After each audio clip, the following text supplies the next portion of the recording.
Welcome to another episode of the Two Shots podcast. These are two episodes that are being dropped in the same day because we were talking earlier with Ty's counterpart Noah, joining us live from Las Vegas. We're talking about summer league action, and some of the things that he's seen out there, not just from the Spurs but from the other teams and the other draft prospects that everybody's wanted to know about.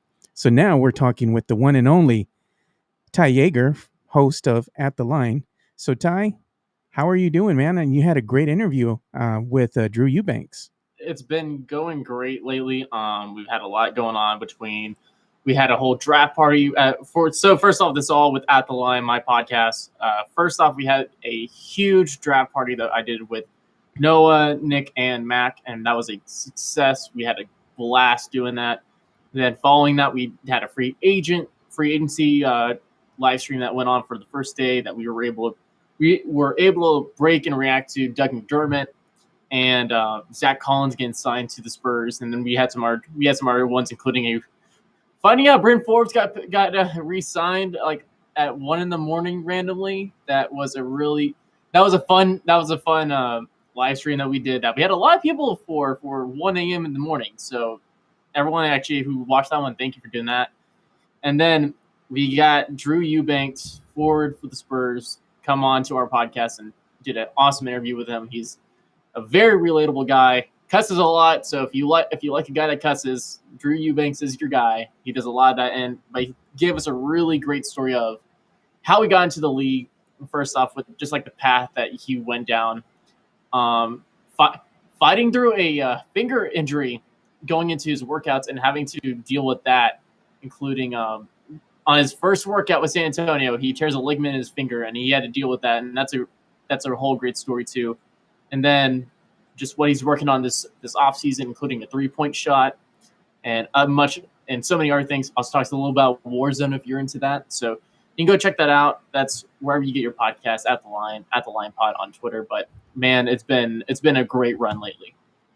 That it has been. You all have been killing it. You've been doing a great job. You and the guys over at the Line.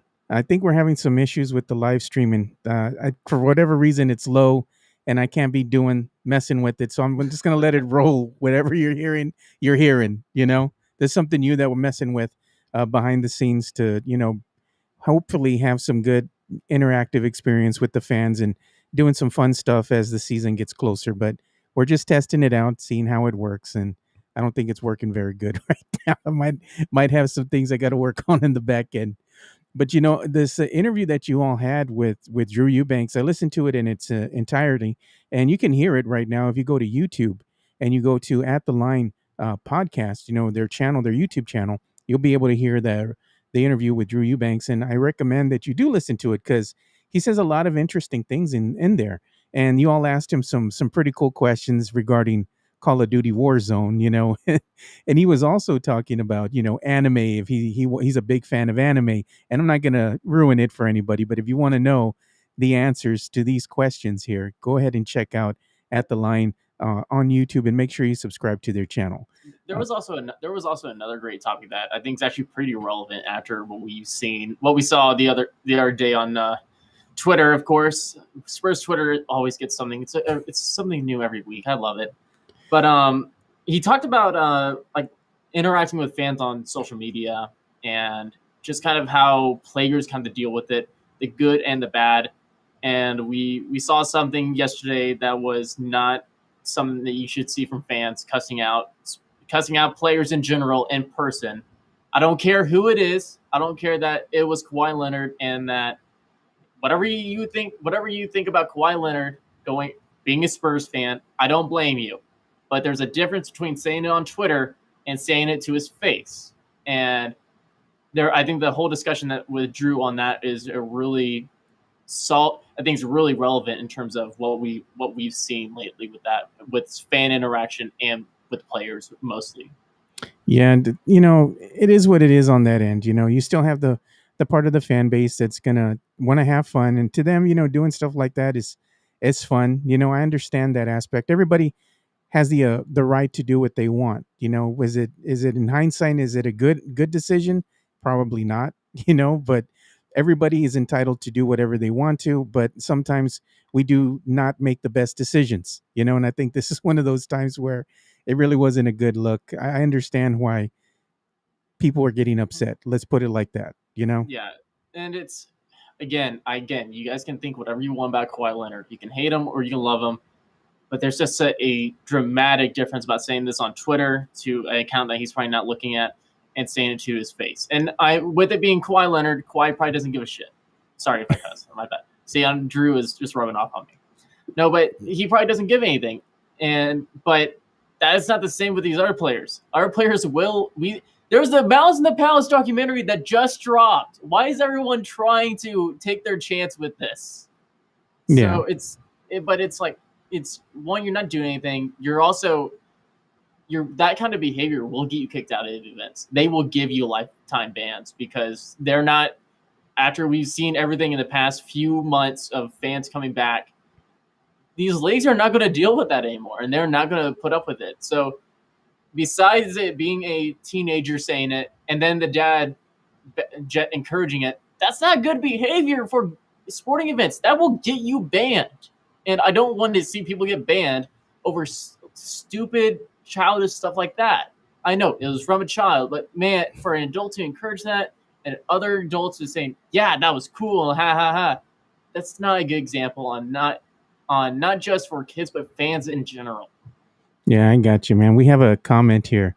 T. Lopez is watching us on Twitter, and they're saying, "Love the hats." I'll put the comment up here on screen. My hats are perfect. I love my hat collection. How many I got? 2, 4, 6, 8, 10, 12, 14. If you count the one that's on my head right now. Yeah. So I got 14 hats up there.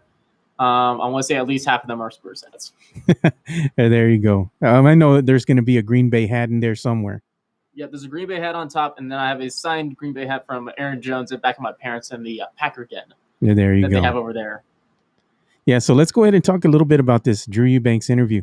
I think one of the interesting aspects of the interview that really shed some light onto how the comments that we put out there on social media affect the players themselves. I think this was very telling because not a lot of players ever talk about this. They never say, oh, we're reading the comments, or when the fans go at us, because we had a bad game. And then Spurs fans will be like, oh, at Bryn Forbes, you're so trash, blah, blah, blah. And they're really just going in at the player. If somebody was doing that to you, it would affect you in a certain way. Because even though you try not to read the comments, at some point in time, you're going to read the comments. And if somebody was telling you something to your face, that was demeaning, it's going to affect you a certain way. So why wouldn't the same aspect happen on social media? Words have meaning and they're powerful and they hurt, whether they're in person or they're virtual, over social media channels, especially on Twitter. And I like the honesty of Drew, and what he had to say. Why don't you let the fans know what he actually said? I can't say it for word, I just don't have it on top of my head, but just again, like I said, it's my golden rule that I've always been taught was treat others how you want to be treated. And if you want to be treated like you're getting cussed at, go right ahead, because you're just going to be an a-hole like that. But I know that most people do not like to be cussed out randomly by random people just for existing. So that's always been my number one rule. And I think that's kind of a general rule that everyone should follow, honestly. And Drew kind of said something along that lines of that players do see this stuff. They're not immune to it. They know how it works. They've seen it. They've seen all the comments, and sometimes it's hard for them to not look at it, just because that's what human nature is. You're always curious about what other people are saying about you, and social media just has elevated that. So it's kind of hard to not see it. And we saw Derek White deactivate his Twitter account after fans went at him for a while. And it's like, that's not good. That's not good behavior. And these players, making millions or not, are still people. And some people don't like hearing that because, oh, they're millionaires. They have an easy life. Life's not easy for them at times. We've seen multiple players go through depression and be vocal about their depression, including a guy that was on this team. So I would think Spurs fans would have a little more tolerance for this go and not be a little more disciplined and just kind of not being a decent person. Again, I will admit I am not a saint myself. I've done the exact same stuff that we are talking about on Twitter before. I've trash talked Pau Gasol and Bryn Forbes specifically, and I apologize for that. I think Marco Bellinelli too. Bellinelli, he has some weird shots, but overall I liked it. But I'm not a saint myself. But I've learned after talking with an NBA player and getting their perspective, I've really learned my lesson. And everyone else needs to just be aware that you can say something, but players are not naive to what you're saying on Twitter. Yeah, they remember, and they know the fans that are there for them, from day one, and they appreciate that. They appreciate if you're adding them and say, you know what, you may have had a bad game, but it's okay, bounce back.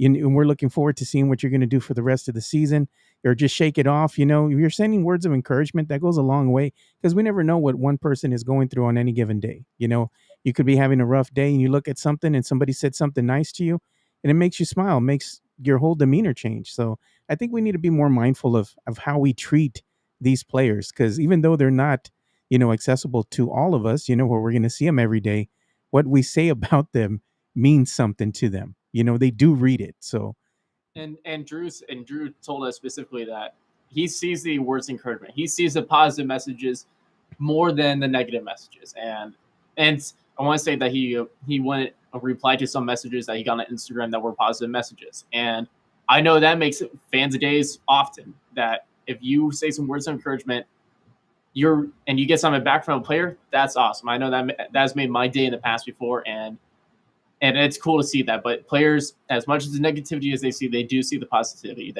that people do put out there. So that's definitely something I would encourage. If you saw someone have a great night and you're a huge fan, just put out the support. That it never hurts anyone to be supportive of people.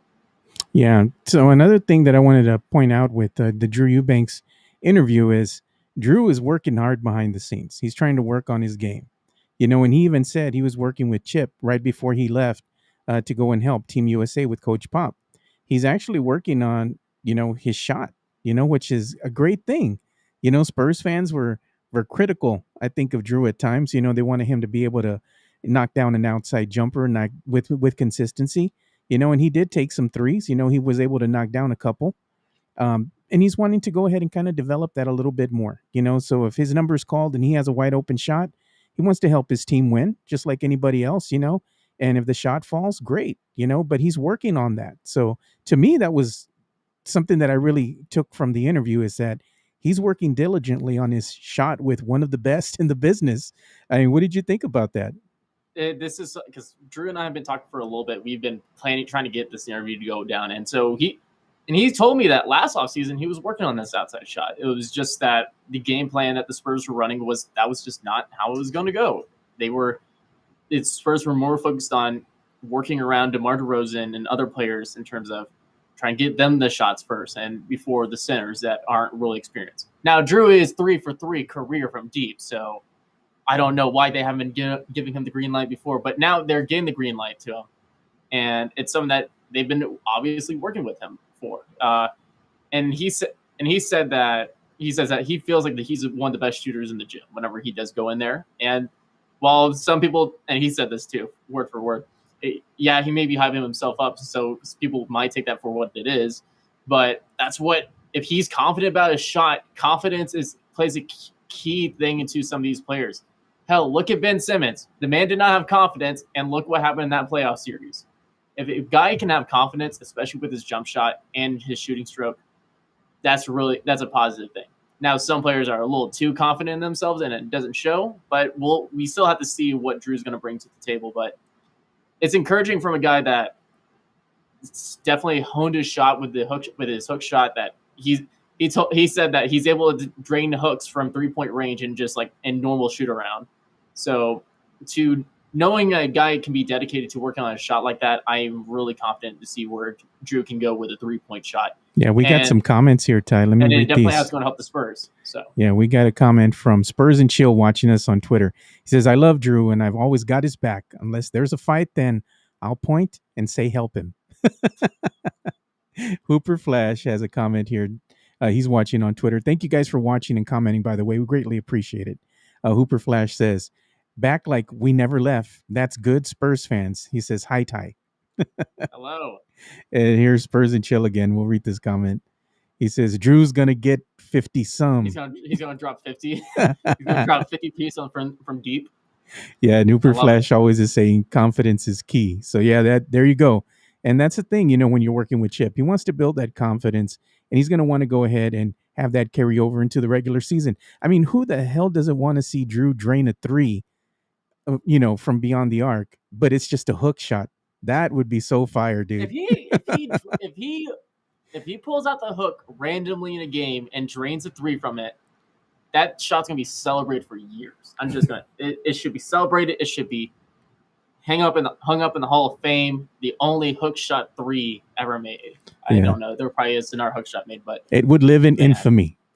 that would be the shot of legends. Exactly. One of the other things too that Drew was kind of saying in this whole thing is, he just wants to win. The team wants to win as a whole. All these players, they work hard behind the scenes, and they're not like they're purposely throwing games. They No, want to win every single game that they're playing. It's just sometimes the chips don't fall into place. Things just don't go your way. Maybe everybody's tired, because it's a big grind. The regular season, it takes a toll on the body and on the mind. So he said that he's out there competing. He wants to go ahead and win. Everybody on the team wants to win. So Spurs fans saying, "Oh, they suck again," or I mean, look, they're trying. It's just yeah. sometimes it just things just don't go their way. And the people who are wanting to tank, I'm sorry to tell you guys, this team's not tanking. That's just not how it's going to go. This group is just extremely competitive between DeJounte, Keldon, Derek, Drew. That's just a competitive group, and that group is not going to go softly. They're not just going to go into games and just get walked all over. They're going to fight, and we saw this last season. This was a very resilient team going down but finding runs and getting back into the games. And they won a handful of games just because they were able to get back into games that they were down in. So this is still going to be a resilient team. This is going to be a young team, so there's going to be I think there's going to be some rough edges that are going to be smoothing out. But I think overall, I think this team's going to be better than last year's team. Just from there's a lot of holes filled between shooting, between size. You bring in Doug McDermott, who is probably the best shooter on the market in free agency, and has a career over 50% from the floor. You bring in, love him or hate him, Bryn Forbes, who is one of the better shooters in the league too. Now, if you can get him into the role that he was playing in Milwaukee and not giving him too many minutes, I think that's a solid addition.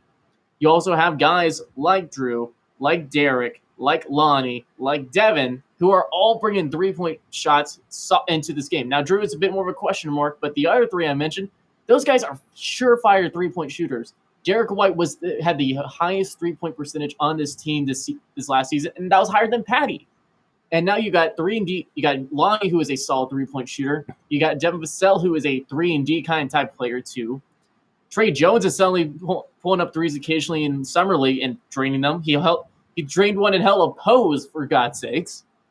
DeJounte Murray has shown improvement in his three-point shot. It's not going to be like Patty Mills or anything, but his three-point shot has been shown to be solid. Overall, his jump shot game in general has shown to be really solid as of late. So there's a lot of encouragement from this team in fixing its shooting. You add on size between having Doug McDermott come in, Zach Collins. You have Lucas Šamanić now coming off the bench. You also have guys like Jock Lindell that's coming in, who has a lot of size and versatility for his position. There's just a lot of holes that last season are filled, and now you're not running around a guy that was your central focus who couldn't drain a three, who was a non-impact from beyond the arc. You have a guy that you don't need the offense to say, yeah, let's just give the ball to DeMar and let him work. You have a team that's not going to that one, they don't have a guy like that they're going to be relying on, and it's going to have to balance the load a lot. And if you look at the Phoenix game where they got a blowout win in Phoenix, that was such a balanced offensive attack that there was, I want to say, 7 or 8 guys in double-digit points. That's kind of what I'm expecting this next season. where you have a lot of guys scoring points across the board. And I think that's going to make it for a better team offense. Now, I don't think it's going to be a top 10 in the league. I think their defense is going to be top 10 in the league, but their offense, I think that's going to be the one that's going to kind of be in a bit of in a state of limbo. But I don't see it being a bottom 10 offense. Yeah, I think. Sorry, there's a lot to pack in there. I did a lot. I went on a Yeah, rant. there's a lot to pack in there, but I just want to kind of circle back to the Drew Eubanks interview that you had there. I just thought it was a good interview. From beginning to end, Drew was just honest. He was just really comfortable. I mean, he was just being himself. He was dropping Yes. f bombs and everything. And this is a good thing that you want to see out of an NBA player. You just want to see them relaxed and just being themselves. You don't want them to be too cordial. Because then it comes off as something that's coerced. This was Yeah, just a raw interview. yeah, like some of those interviews, I've heard some other interviews from NBA players and Spurs players that it's just like it's a little awkward. It's not. They're kind of just there to be there. It's not. It's something a little too personal. You can kind of hear the awkwardness between the interviewer and the player or whoever's being interviewed. So this was, I think, a very different kind of interview, especially with the NBA player, where, like you said, it was a lot more comfortable. There were f bombs being dropped all over the place, and I was like telling you guys, all right, let's try not to cuss this episode. But if he does cuss, I think we can kind of go, and it happened quick. so that's kind of where it went. But that's what I loved about this interview. It was actually one of my favorite interviews that I've ever done, just because how comfortable it sounded, how the different topics that we talked about, where it's just Drew had story and had something to say about everything that we asked, and that you don't usually get that. You get a lot of players, especially as an interviewer, you get a lot of players and a lot of people in general. Just kind of you ask them a question, hoping for them to kind of give you like at least a minute or two of substance, and usually you get guys just like, "Yep, yeah, I did that," and nothing else. And having Drew on and the way that he just went on with stories and all this other insight for a good time. I want to say the longest time he spoke for at least one of them was like 5 to 6 minutes. Having that was awesome, and you don't usually get that, especially from NBA guys who are not really usually. Some of them can be media savvy, but most of the time they're not. And to get that from an NBA player and make him comfortable and just have a chat with him. Was the best part of this whole episode. And again, like if you haven't seen it, you have to listen and go listen to that interview, and then try to listen to some other interviews, and you can tell the difference. Yeah. So definitely go check it out. Again, go to the At the Line podcast. They have their YouTube channel up, and you can go ahead and see not only that video, the Drew Eubanks interview, but all the other great content that they have up there. Because they're talking Spurs, they're talking NBA free agency, they were doing their draft show. All that content is up there on their YouTube channel for you to watch. So make sure you hit the little bell so you can get notified, and also make sure you subscribe. And let's go ahead and talk about some Spurs news that broke today. I know that when I was on the live stream earlier with Noah, a lot of fans were asking us, how come the DeMar DeRozan sign and trade hasn't been official?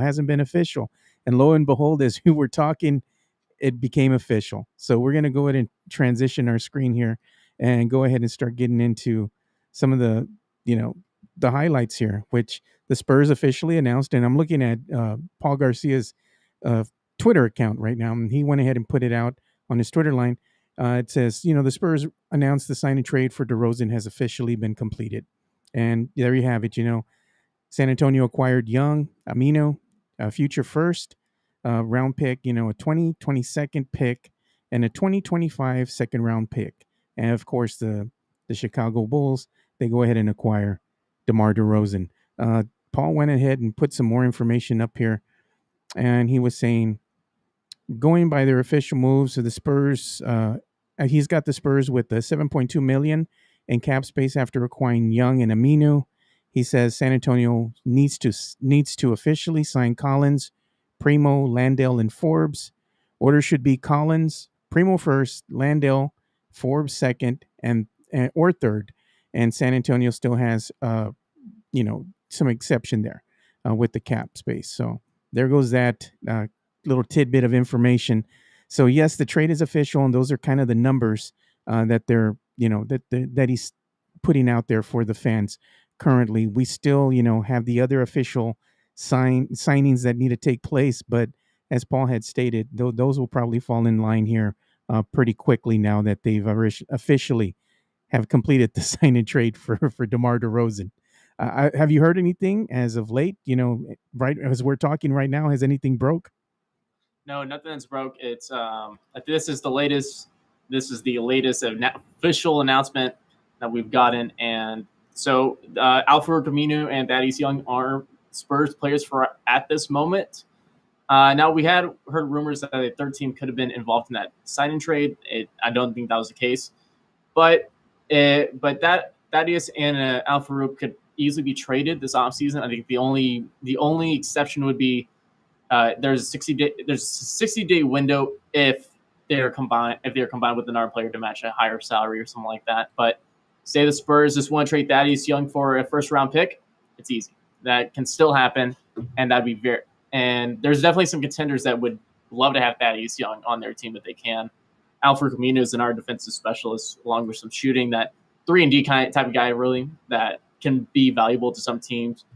Now, both of them, Thaddeus is on about a $14 million contract, and Aminu is on a $10 million contract, both expiring deals. So if the Spurs aren't able to move them for some reason, it's not the end of the world. You still get your cap space next offseason. And Thaddeus Young, honestly, would not be a bad addition to this team if he is to play. Now, Alfred Camino, I honestly don't know where he's going to go. I don't know what's going to happen with him. But as Paul Garcia said in some of his tweets, that with like all the official signings and the reports, that's 17 players. And the roster can only have 15 plus two-way contract guys. And I think Wiesman is going to be one of those two-way contracts. But I think Alfred Camino is not staying on this team, in my honest opinion. I think Thaddeus Young could be on the move too.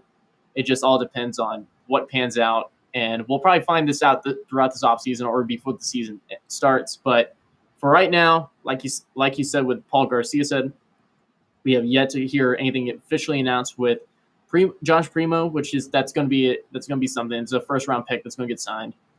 We don't know anything about Brent Forbes or Jock Landale just yet. We know that they are going to be signing. We just don't know yet. And honestly, things could change since they haven't officially signed. But I doubt that's going to be the issue. I don't think there's going to be a Marcus Morris move here. I know everyone just had flashbacks. I'm so sorry. I should have gave you a trigger warning. Why do you got to bring up old shit for, Ty?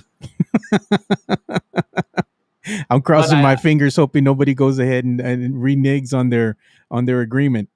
Also, Zach Collins, I meant to mention as well. But but like you said, those are probably coming down the pipeline very soon. It just depends on the order, and the mid-level exception is still there, so they can sign over the cap. But really, I don't think there's going to be nothing too dramatic unless it's a Aminu trade or Aminu getting released or Thaddeus Young getting traded. Also, in our mention that if they do buy out or release Aminu or Thaddeus Young, it's not going to affect the cap long term, since they are only on 1-year deals. That would just be absorbed to this year's cap and not affect anything in the future. Yeah, I'm looking at your Twitter line right now, your profile, and you actually put up something that I have on screen right now, and it says, to follow up on this, it looks like there could be a 60-day window where they cannot be traded, and you're talking about Young and Aminu. If that's the case, they wouldn't be able to be traded until October the 10th. So there you have it. If there's going to be a trade, it's not going to happen immediately. There's still that 60-day window. So like you're putting up here, Ty, that trade is not going to, if it does happen, is not going to be official, or it's not going to be completed until October the 10th. And like I mentioned, I meant to add something to it. I got more additional info, and I said it earlier. But now if the Spurs do want to combine one of those players with a younger player to match contracts for a higher deal, then they can't trade for that 60-day window. So say that the Spurs want to trade for Ben Simmons, which that's been reported for a fourth time that we got to have this debate again. I'm sick and tired of the debate in general. I don't care if you like Ben Simmons or not. I'm just tired of the debate itself. But so say that they did want to trade for Ben Simmons, that deal would have to wait if they want to involve Thaddeus Young or Aminu for that 60-day window. Yeah, let's go ahead and put up that, because I want to get into this. This is a rumor that never dies. And I know the majority of Spurs Ugh. fans out there are split in the middle. Some fans want Ben Simmons because they're like, we don't have a bona fide all star or an NBA superstar right now. I get that. I understand that. Trust me, I do. But not necessarily going after Ben Simmons. That's not going to actually be the best fix, I believe, for the team moving forward. There's, another rumor that was coming out. It's on the real GM wire, and it's saying the Warriors, Spurs, the Wolves, among teams interested in trade for Ben Simmons again. So you can go over there and check out the full article because I'm showing it here on the screen. And I think this was they got all this information from Zach Lowe via ESPN. So this is a rumor that never dies, and basically it just goes on to say that those were the teams that were interested. The 76ers haven't progressed far with the trade for Simmons, as they likely view him as their path to trade for one Damian Lillard. So if you want to see the full aspect or the full gamut of the article, make sure you go and check that out on Real GM Wire. Um, Spurs fans, though, man, I mean, I don't understand the infatuation with Ben Simmons. They're saying, well, his defense, and I'm like, I understand all these aspects, but he's not a proven player. When you're getting into, being in the heat of the battle, and especially in a playoff game, you want your best player to be able to shoulder that, I guess, stress and just push through it. Put the team on your shoulders and just will them to victory. We've seen that with some of the greats. Unfortunately, we've seen Ben Simmons all but disappear and defer in those big moment situations where his teammates are looking at him in disgust. Like, what are you doing? You know? So that's what Spurs fans want on this team. I'm at a loss, Ty. I don't understand the infatuation. There's better options, honestly. If you wanted to trade for an all-star, there's better options. I know that he's the one on the market. He's the one out there, but honestly, if you asked me before the draft, it was a pure no. I did not want Ben Simmons. Now, going after free agency, you did increase your shooting. Now I'm kind of slightly on the fence, but I don't know which way to lean. That asking price is way too much. But that reported asking price of like 4 first-round picks, no. Daryl Morey is out of his mind, and it's insane. And also, I don't like they wanted the reported deal. I want to say was from KOC that they wanted a young player plus 4 first-round picks. That's not happening, and that's actually not going to happen now since the cap space has been taken up. It's going to have to involve multiple players now. But what's the point of trading for a guy? One, you got to trade away your whole team, your like best assets to get him. You got to gut it. That's the whole point of trades. You trade your best asset to get a better asset. But what's the point of doing that whenever the team that you would be putting him around is not there anymore? Then I saw something really funny on Twitter that was really true. It was the cycle of Ben Simmons. He starts off the season cold, and doesn't look too good. Suddenly, he plays really hard, makes a push to become an all-star. After the all-star break, he kind of calms down, but he's still doing enough. Then comes the playoffs where he's a no-show, and then everyone complains about it, and then the cycle repeats. So this has been a guy that's been in the league for a few seasons now, but that, like we were talking about confidence, that Ben Simmons had a mental roadblock, and that's not easy to overcome. And I don't see him becoming a reliable three-point shooter. He doesn't take outside shots from beyond the rim. And while he can be a great playmaker and probably one of the better defenders in the league, I think a lot of that's from name brand recognition. I don't think Kawhi Leonard deserved to be on an all defensive team this past season from how much time he's missed. Ben Simmons, while he is a good defender, I think that he's being a little overhyped just because he is a former number 1 overall pick. He's playing in Philadelphia, one of the bigger markets in the league. And again, he's Ben Simmons. He was a really well-touted guy coming out of LSU. He was the definitive number 1 pick at that time. And I just think there's a lot of name recognition that's kind of blinding people a little bit. But yeah, the Spurs could use an all-star, but I would rather see what this team can do with their young guys and see if any one of them can emerge and become that all-star become that number one guy the Spurs desperately need. But you're not going to know that until you allow them the chance to do that. Yeah, one of the things that I want to highlight real quick here is our friend Jeff Garcia. He went ahead and put some video out, and it's of none other than Drew Eubanks. Apparently, Eubanks worked together with or partnered with, Academy Sports and Outdoors, and, together with the Spurs, of course. And they donated a $250 shopping spree to five kids from the Northside Independent School District to help with back to school shopping. So that's our good feel good story of the day. Yeah. Like You had, Drew Eubanks out there helping the community, which you love to see. You like to see that out of your players. And one of the things I wanted to get at too, because I know how we feel a certain way about one Patty Mills. It's a hotly debated item on here, but we're going to get to the hotly debated item that I want to talk about.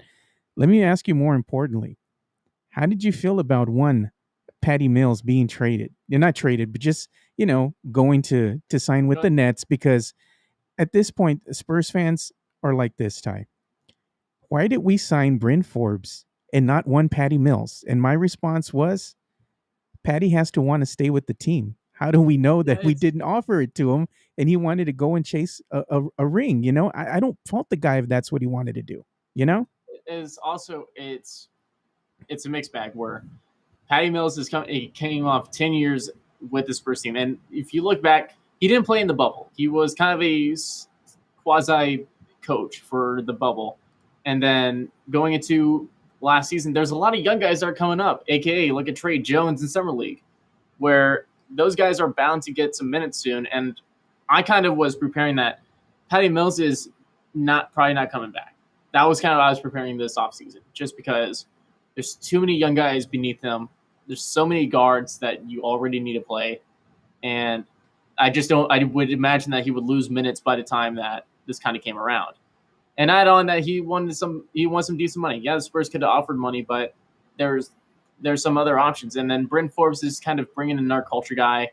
Really, I'm going to assume that he's coming on like a near minimum contract, if anything. While Patty Mills he's more in the twilight of his career.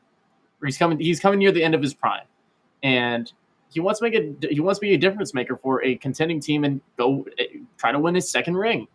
And I don't blame him. And he's going to a solid culture in Brooklyn where Kevin Durant has done some really good stuff over there. Kevin Durant, I'm a fan of now. I can never be a fan of Kevin Durant in the Warriors days, but I think I can cheer him on a little bit in Nets, even though James Harden is there. I know, gross. But overall, my opinions on this, I'm very sad. I was crying in the public the other day from the amazing tribute video that the Spurs posted. They really had me crying in public. I couldn't believe them. Damn allergies got me, man. The allergies got to me. I scolded them, but his time was going to come to an end at some point because there was too many young guards coming up and his minutes were already dwindling. So I'd rather see a guy he's still in his prime. Look how great he was in the Olympics.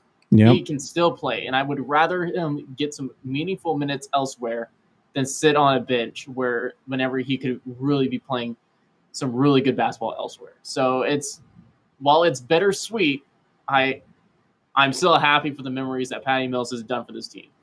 Yeah, we have a comment here by Rene De Los Santos. He was commenting, I think when we're talking about Ben Simmons, he puts, Ben Simmons could not even get LSU into the NCAA tournament. Ouch. And then we have another comment here from T. Lopez watching us on Twitter.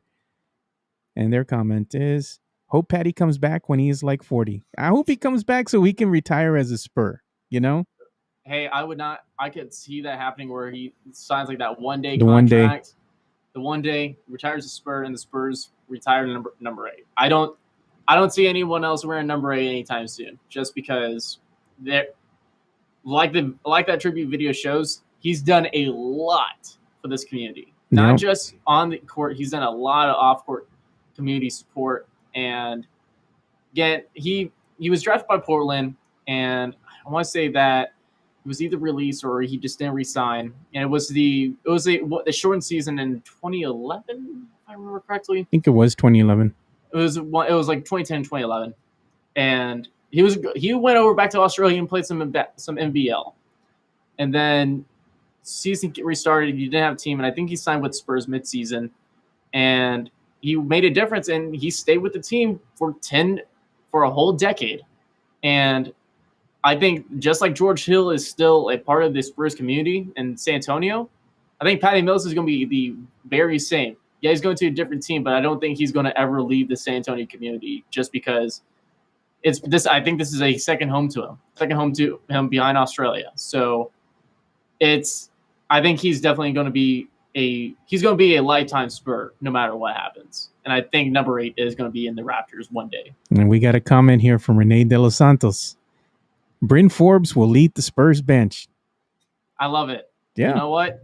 If he's coming off the bench in a limited role and just draining threes like he was in Milwaukee, you know what? I can't hate it. I can't hate it. Now, one of the other things I was actually going to mention I forgot about is I said that the Spurs defense is going to be much better.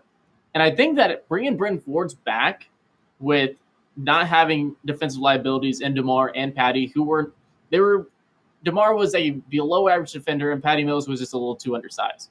Now, Bryn Forbes is still undersized, but he's not going to be paired up next to those two now. He's going to be paired up against some of the better defenders in the league and DeJounte Murray, Derek White, Keldon Johnson, Devin Vassell. So many names. Lucas Tomlin is a good defender too. Jakob Poeltl. He's going to be around so many better defenders that you can afford to kind of keep him as your one defensive liability because no one else is out there is going to be a liability on defense. So I think Bryn's going to have a different role going into this season, and I think it's actually going to help him out more than it did in the last season he was with San Antonio, which I don't think he was set up for success at that point. Yeah, it is what it is on that end. I just look forward to seeing the team play. This is going to be a new look team, bunch of new faces on here. We don't know really what's going to happen, and that's kind of an exciting thing. The not knowing part, because we know what happened the previous 2 seasons. Maybe this team will surprise everyone and actually make the playoffs. It could happen. We don't know what's going to happen. Or they just stink up the joint and they go and win 20 games and they're a lottery team again. Okay. At least we know what direction the team is going to be going this time, and that's kind of comforting in a way, because we're right on the outskirts of mediocrity. Now there's a clear direction. So we're just going to be treated to something special here. It's either going to be, okay, let's go ahead and see what this young core can do. And Spurs fans are going to be very critical of the young core. I think they're going to be really harsh on one Lonnie Walker. They're going to be harsh on Keldon Johnson. They're going to be looking at Lucas Samanic. They're going to be looking at a Trey Jones, Devin Vassell. They're going to be looking at these young faces, Wieskamp, for example, and they're going to, hey, well, how come he's not playing? How come Wieskamp's not playing? How come we don't see Primo? I think Primo and Wieskamp are going to be on 2 different trajectories, should we say. I think Wieskamp might go ahead and see some playing time here a little bit more than one Primo. I think Primo's just one of these talents that's very raw right now. And he's shown that he still needs a little bit of development, but he has the skill set there.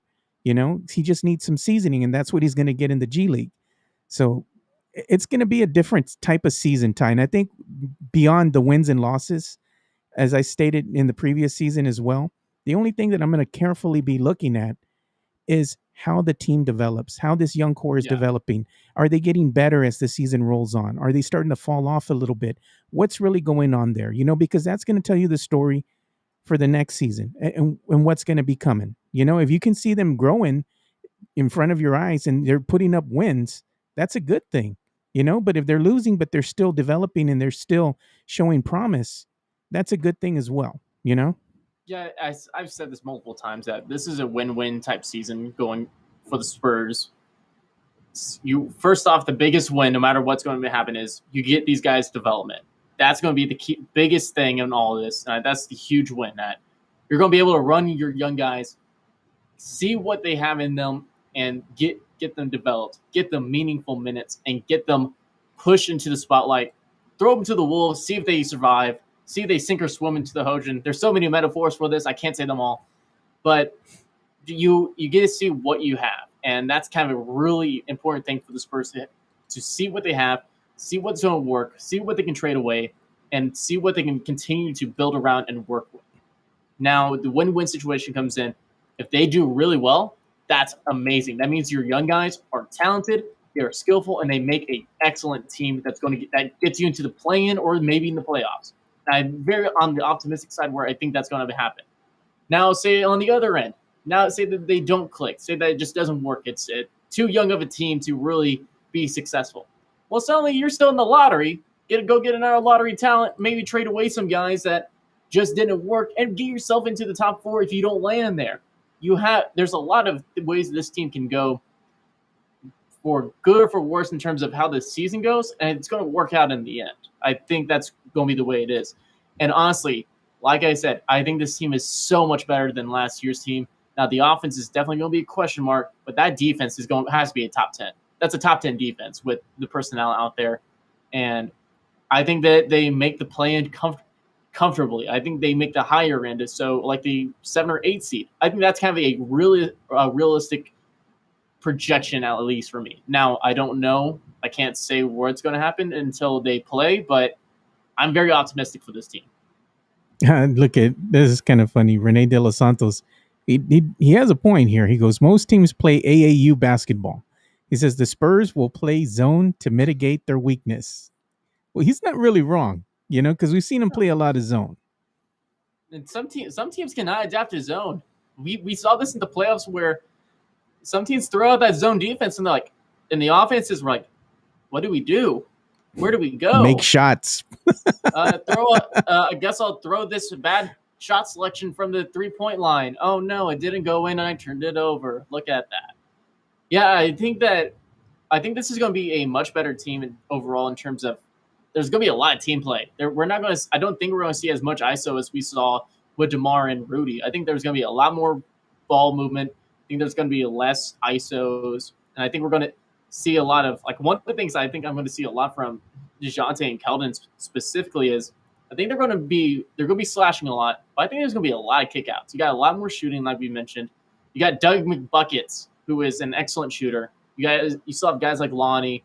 If you have Drew, that's going to be hitting threes now. That's even better. But I think you're going to be seeing a lot of kickouts and kind of seeing teams kind of run what you see with LeBron and Giannis, where you try to get the defenses to focus on one guy and collapse against them and forget about the shooters and along the perimeter.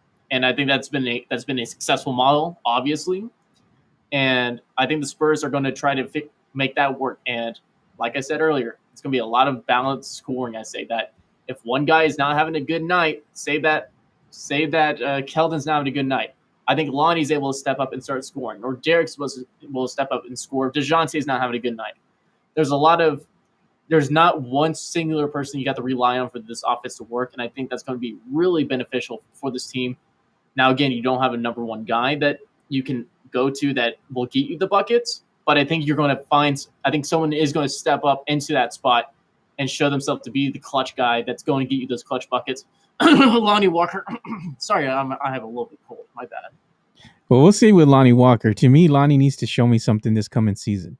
I've been quietly Definitely. and patiently waiting for Lonnie Walker. And okay, he's had some time to really get some seasoning in him. He's had a lot of time to learn. He's got some meaningful minutes, and especially in the absence of one DeMar DeRozan, who was out for injury. Lonnie stepped up. And it's time for him to kind of show us what he can do. He's always that big question mark. His athleticism is off the charts. I mean, the dude's got tons of athleticism. He can jump like nobody's business. Even his missed dunks look exciting, and his missed layups. He's just very exciting player to see in the open court, But I want to see him a little bit more controlled. I want to see him a little bit more focused, and I want to see him convert on the opportunities that he's given, because we could really use that, especially in transition. The Spurs have some issues on the fast break and in transition play. I want to see them get better in that regards, and I think with Lonnie Walker showing us something this season, it's going to help the team. And really, I like the guy. I want him to have some redemption, for everybody shitting on him all the time. I want him to shut him up and do that by just playing stellar basketball. So hopefully he has a good season. It's so Lonnie Walker is like my breakout candidate of the year. That I think if you're going to keep an eye on anyone, Lonnie Walker is going to be that guy. And depending on how he does, I think he could. If he has that breakout season, that's a most improved player right there. And I think that's going to happen because you're not going to have a guy that's behind a ball heavy guys and DeMar DeRozan and Rudy Gay. And I think he's really going to get a chance to have the ball in his hands and make things work. Again, we saw with Houston, we've seen flashes where if he has the ball in his hand and he's kind of like that number one option, he can do some really solid stuff. So I'm excited to see what he can do specifically. And then you have a lot of other guys that are also going to get chances. Luka Samanic is another one that's going to, I don't think needs to have a make or break season this year specifically because he still has 2 years on his rookie deal. But he's going to have his chance. And last year, whenever the team had COVID and he had to play a few games, he was playing some really, really good defense. Now, the offense still needs to follow, but he wasn't really getting the ball anyway. But, man, his defense, he's shown that his defensive skill set is NBA ready. He's locked down an all-star and a most improved player of the year and Julius Randle. So I'm excited to see what he can do, and he's not going to be stuck behind Rudy Gay anymore. He's going to have a chance, I believe, too. Now, you do have guys that you're going to have a lot of guys, especially in that 4 and 5 spot, really competing for minutes between Drew, Jakob, Jock Landell, Zach Collins, Luke Somnich, and even most likely Thaddeus Young. So there's going to be very competitive practices that these guys are going to be fighting for minutes. And I think Luka, he's finally going to get a chance. And I think we should be able to tell if he's going to be something or not this season. And I think, like I have been since day one, I have confidence in this man. And I think he's going to do some really good things once he gets the chance on the floor. Yeah, Noah's watching here, and he's saying, Ty with the primo lighting. And then he's also saying, ask Ty. There he goes. He asked Ty when we're hooping again, Joe. Well, I need to come back from Vegas first off. I cannot, unless you want to buy me a ticket, I will fly down. I will fly up to Vegas, and we can play where's the court? They got courts down in Vegas somewhere. They got a park somewhere. Does the Bellagio have a court that we can play? They probably do. Well, if he wants to fly me down, I will perfectly do it. But once he gets back, I will definitely ball with him. Yeah, and I got to prove myself in one-on-ones. I'm going to be practicing the whole time when he's not here. I'm going to get that shot down like Drew's been talking about. I'm going to get some lessons from him. Really try to work on this. I'm going to bring out the one-on-one game, and then once we start playing some team games, him and I are going to be just a running machine. I'm going to pass out to him for shots. He's going to get me open underneath the basket for layups. It's going to be fun. But I'm going to school him one-on-one once we get back because I'm sorry that sun in Vegas cannot be helpful, and it's probably going to be you're going to get burned, and I'm just going to add another burn on top of that. I don't think you're going to survive 115 out there in Vegas. I don't think it's going to happen. Yeah, we have to play inside. I cannot. I can't play outside in Texas. I need a damn indoor court. Yeah, you know what I was telling Noah the other just earlier today. I was like, you know what, we're kind of talking, and we're talking on the live stream, and we're talking out loud, thinking out loud. And we were saying, hey, it'd be dope if we could go ahead and get like a Spurs Twitter pickup game where we get the best of Spurs Twitter together with you guys, and you all just go at it. And I said, you know what? I'll be the guy sitting there on the table, and I'll have like 2 cameras going, and we're gonna make it like a legit game where we have like the graphics. Yeah, we have the timer, we have like the scoreboard, and everything up there. We could put players' stats and stuff. It would be fun. I need this. Yeah, it would be pretty fun. People are gonna get locked up. I told you that I have good defense. I can lock people up. Now, if you got some weight on me, you probably beat me down low. But I'm going to keep that. I'm going to keep on you with that post up. I ain't going.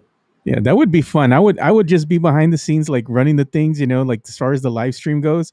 But we'd have to have somebody to do like the color commentary. But somebody who's like really funny. It would just be so amazing to watch. Everybody would be cracking up. You know what? Mac and Nick would be a wonderful duo. I think Mac and Nick would be the legendary commentating duo because those two will roast you and they will still give you good commentary. I want to see that. And I want to see them both in tuxedo T-shirts. No, so no suits. They have to be in the tuxedo shirts. Tuxedo shirts. That's they need to be in the tuxedo shirts, but still have a nice sports jacket over it, just Oh to my be. God. You need a sports jacket if you're going to be commentating sports. You still need that sports jacket. Now you can wear whatever shirt you want underneath with the bow tie, but you got to be wearing that sports jacket. The sports jacket, yeah, man, that would be dope. And I told Noah, I said, I think we can get our good friend Rudy Campos Jr. to put on a mascot costume of some kind. The Burger Boy mascot, it has to be. There you go. There you go. He would just be walking around the court, like trying to get the crowd pumped and stuff. I mean, it's gonna be lit, dude. It would be fun. Maybe we'll have him jump through a flaming hoop or something. All right, so we need to figure this out. Who's going to be the courtside reporter, though? We need a courtside reporter. True that. We need to find somebody. I'm trying to think of who that could be. Do we want to get Jeff? Oh man, dude. Do we want to see Jeff? But the whole task is Jeff has to set up his own equipment. Oh, dude, it's gonna burn. The court's gonna be on fire. It's gonna be on fire. He's gonna pick up the microphone and it's just gonna catch fire, and then he's gonna throw it, and the whole place is gonna blow up, dude.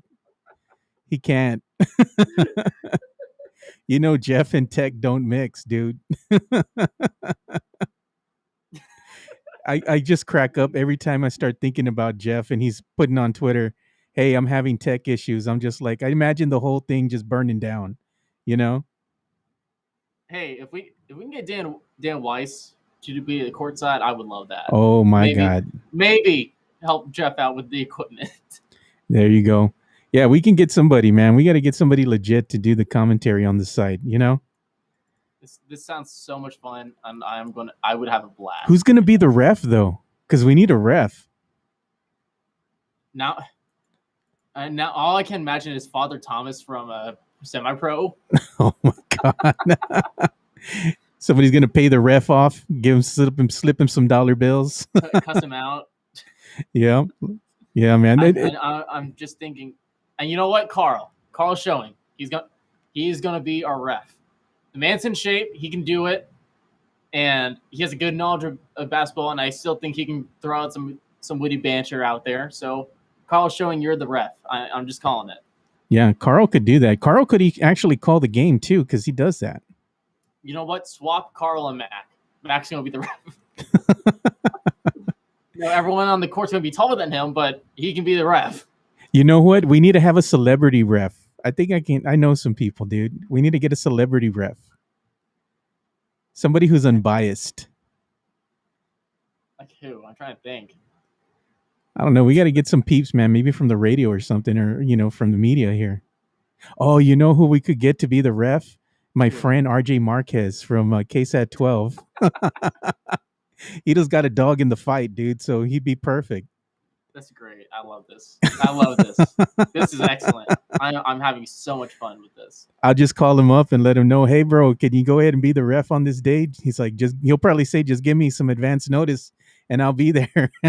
Noah's saying, call your own fouls, bro. Dude, if that's the case, I'm just going to call. Nothing is stopping me from being Trae Young and jumping into fouls. You said call your own foul. Now it might be the chicken shit way to go, but yeah, I'm just don't hate the player, hate the game. Look at what the notorious ADD saying on Twitter right now. He says the Sprue League, the Sprue League, the Sprue League too. And then he puts the ref could be Rudy J. maybe. And then Noah puts no blood, no foul. No blood, no foul. There you go. Old school rules, man. You know what? If we're going old school rules, I'm getting Nick, because Nick can body anyone he's like 6'3". Yeah, he's a big boy, man. He's a big guy. I trust him to body up someone and just knock him down with his shoulder. Give him the good old shoulder check. He'll be the enforcer. You put him in, and he's good for like 3 fouls real quick. He's gonna be the Jeff Harris of this team. Just going out there and starting fights. I love it. Yeah, you're like, hey man, go in there and do your thing, bro. Again, Noah, you can't hate the player, hate the game. Don't boo me. You're the one that said call your own foul, bro. I'm still cracking up at Noah letting me know. He's like, yeah, dude, I crossed up Ty. Dude, I wanted to laugh so bad. Got Ty with that crossover. I'm just saying there was a one-on-one game that both him and I had, and I was just killing him from mid-range. He was not respecting my jump shot. I went to Rosa on him. I was just draining all my middies. So I'm going to come, and that was that was like me coming back from not playing basketball in a while with a rusty jump shot. So if I can get into a rhythm, he needs to watch out. You know what? This is what I'm going to ask you because this was so funny. I saw it on Twitter earlier. How tall do people think you really are, dude? I don't know. It's, for some reason, people think I'm like 5'6". Yeah, I'm 5'11". I'm almost 6 foot. I'm 6 foot in shoes. But people out here thinking I'm 5'6". That would make like Mac and Noah taller than me. true that. And that was funny because Noah and Mac. So, but Nick came out here like said, if you're 5'6", I'm like a good 5'11", and then Noah and Mac out here in sub 5 foot. Oh my god. We have a picture of all four of us. I'm gonna send it to you, Joe, just so you can show everyone. But it's a really good comparison of like our heights. Like I'm the second tallest of the group, so I'm not sure where. I think I saw the pic. There was a pic of all of you guys I saw earlier on Twitter, and you all had Photoshop Cosmic Bane in there as well. Oh yeah, yeah, that's the photo. Like yeah, so Nick is the tallest of us all, like 6'3". I'm the second tallest at 5'11". And then there's Noah and Mac barely taller than each other out there. So I am a decent height. I am taller than average. I'm not 5'6". I got to change the screen so they can see this, man. This is funny. I want to see this. There we go. There's the picture. And it's a great photo. That's a album cover type photo. There you go. I meant to get us like a picture while we were in studio. Like I said, we gotta take a picture, guys, but we forgot about it, and everyone was about to leave after my apartment because I was giving them some guitars and everything. It's like, guys, we gotta take a picture. Everyone is on like some other side of the parking lot, and I'm running after them like, guys, come back. That's a good picture because you can really see the height differential. Like Nick's towering over everybody. And then there you are, and then you have Mac is the smallest one, and then Noah. So I think it's a great photo. It's an album cover. Danny looks excellent in his added pose. So I love it. There you go. You need to put that like really like legit make an album cover with that. It's an album cover. You can't complain. It's a great because we did it in front of like Mac's truck with the high beams on it. Because again, this is like midnight after the draft, and so I'm just like, we gotta take a picture. And Mac and I just said, just use your headlights, make life easy. Yeah. And also, I'm the only one with a serious face while the rest of them are. Noah says this game has to happen. I'm gonna. You know what? I will bring out the camera. I will set it up in the bleachers, and we're gonna do this, and I will make a whole video out of this, win or lose. There needs to be live stream, dude. It needs to. I don't got that specialty. We're gonna be. Yeah, we got to do something. I mean, we could do that with camera phones. I'll bring my laptop instead. There you go. Hooper Flash says, "I'm 6'1", but I play like I'm Nick's height." And Noah says, "What is Noah saying?" Wait. If you're, if you're 6'1", then you're around Nick's height. What are you? Do you mean Noah's height? No. Hooper Flash said he's 6'1". I'm not talking about Hooper. Like if he's 6'1" and he plays like Nick's height, he's playing like Nick because he's Nick's height. Yeah. I'm a little confused unless that's a misspelling. And my issue is I have like the mind of a post guy, but in the body of a guard. It does not like I'm a very slim guy, so I don't got muscle against other people. And man, like I want to play inside, but I just don't got the muscle for it. Yeah, you're probably like 130 wet, maybe. I'm surprisingly I'm 150. What? I got weight on me. I look slim, but I got some weight on me. There you go. You carry it well. And Noah, it's all in my ass. I'm just gonna be honest. My God. It's all in my damn ass. This show's gone off the rails, bro. I love it. See, And Noah says the streets call me Chubsy Bogues. Hooper, I play like I'm taller. Yeah, I get you. 6'1", nothing. 6'1", Is nothing. he still plays like he's 6'3" or above. All right, I get it now. Yeah, this game does need to happen, man. This would be the game of the century. You know. Dude, I'm gonna pull out all these flashes. If I drain a 3, I'm pulling out the celebration. I got. If you don't play pickup and don't have a celebration for whenever you hit a 3, you're not playing it right. Like, y'all gotta have your dance moves in check. I got a 3 sign and I just sweep off my shoulders or I sweep off the chest. Somebody gonna be doing the baby, putting the baby to sleep. You're too small. Too small. I know that's Nick's favorite. Oh man, yeah, this game does need to happen. Even if you guys just do it on over there in Dallas, you know, like live stream it, man. I'm gonna record it at least. Because if I record it, I can make it look nice. Yeah, but if Jeff ever comes into town and y'all are here, man, we got to make this game happen here at some pickup gym. If Jeff's in town, I'm not leaving him anywhere close to that camera. I'm going to make him social distance from any equipment that we have. It'll just blow up or catch fire spontaneously. You know? He takes one step in front of it and suddenly kaboom. Yeah, that's pretty much what happens on a daily with Jeff. You know? No, you play with zero motion, but man, you gotta know how to put on a show. Noah, Ty knows I play with zero emotion. He's a basketball player. I'm a hooper. You know who you need to get on the team? You know who's going to be the ringer? Josh Paredes, dude. Have you seen him with his trick shots? Dude, Josh is going to be putting on a show if we let him on the court. He's just going to be throwing off the backboard, passes between the legs. Man, he's going to find a trampoline and get an alley-oop out of nowhere. Josh Perez is going to put on a show, and I think I'm just not. I think that's going to be his best defense. Is that I'm going to be too distracted with what he's doing. You're going to be mesmerized. That's how he wins games, man. You're too mesmerized by what he's doing. Well, he needs a nickname. All y'all need nicknames. You got to have your nicknames down, you know, and then we're not going to call you by your real name. We're going to call you guys by your nicknames.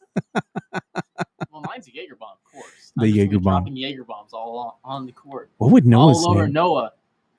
What is Noah's name? That's one we got to think about. What is everybody's nicknames? If he says that he plays with zero motion, he plays some fundamental basketball with zero motion. The Magaro bot. The Magaro bot. I don't know. I'm done with it. I'm not the best with nicknames. That's the one I came up at the top of my head. Yeah, no, I think we'll leave the nicknames to Mac and Nick, dude. You know what? Hey, I thought it was an honorable attempt. Hey, Cosmic Primer or Cosmic Bane, you know, Bane, he lives here in San Antonio now, so he could be involved in the game somehow. You know what? I want him commentating or him the ref. There you go. One of the two. He's going to be able to put on. He's going to have some fun with it. Yeah, and then if y'all are going to play, y'all got to wear the short shorts like they did in the 70s and 80s with the long tube socks. No, they used to call me Squeaks in college because that's the last time you hear you were in school. Oh my God. This is great. I love this. Yeah, this is fun, dude. This game does need to happen though. We got to plan this one out, man. I feel like we spent more time talking about this than actual Spurs basketball. I know, for real. It's like we could do this. Hey, we could do that. You know, we got to make it big, dude. We got to get like an intro and everything. You know, what would y'all's your intro music? One court. The intro music. You know, hey, Nick could do the voiceover for the promo. You don't trust me and my announcer voice with really gravel sound. Yeah, you could put some reverb or something on there. You gotta put some effects on it. Put some effects on it. All right, man. We'll go ahead and bring this show to a close because we're going off the rails, but it's great. But before we go ahead and close, man, where can they follow you on social media? And what do you all have coming out for At the Line? So you can follow me on Twitter at the Ty Jager. You can follow At the Line Pod. Make sure to check us out wherever you get your podcasts, as well as on YouTube. You can find that wonderful Drew podcast episode. We're also going to be doing a new episode this week as well, and we have a special episode. You know what? I'm just going to announce it here. We're planning to do a fan Q&A with Drew, so Cool. keep an eye out for that. We're gonna get your questions from both Twitter and Reddit, but just so again, you can follow me at Ty Jager for all that information, as well as I've been doing a lot of. I'm back on the highlight reel, man. Highlight Ty is back, so if you're missing any of these summer league games, I got you covered with the highlights. So check it out at Ty Jager. Yeah, so make sure you go and check out Ty and look at his summer league clips. Unfortunately, I'm out of the clip wars for now because I'm just too busy doing other things behind the scenes. But when the season starts, we'll have our clip wars back on, and we'll both be bringing you clips for the San Antonio Spurs all right, basketball. Let's be honest. I've been winning these clip wars for a long time. I'm sorry, Joe. I got the advantage. I get these clips out right away, high quality. I'm sorry, man, but I'm beating you in this. Well, I got some plans. Brag. Yeah, I got some plans coming up for this season, dude. You think you can beat me on the because my best ability is speed. Can you beat the speed though? Yeah, I can beat the speed if I watch the games, and I'm not being bothered by one of my 3 kids, but I got some things coming up, man. I'll tell you about it, after we get off of here. I await the battle. I like competition. Yeah, I'm stepping up the game, dude. I'm flipping the script, man. You're going to have to step up your game, Ty. Talking trash. How long have I been at this game? I've been at this game for 2 years now. Yeah, I think so, dude. I think since I got my PC. So again, it's hard to beat I think if we put out a poll, I'm the champion at this moment, and I don't plan on giving away that crown anytime soon. I'm also looking at you, Noah. I've seen you getting into this. Yeah, no, I'm gonna have to help Noah behind the scenes, dude. I'm like, Noah, we're gonna have to dethrone Ty. So, man, getting my own co-host gets wow. We're gonna have to do it, brother. We're gonna have to do it. All right. So here we go, man. So for Ty Jager, I'm Joe Garcia. Thank you guys for watching another episode of the Two Shots Podcast. And like we always say, spread the love, stop the hate, be kind. We're out. Peace.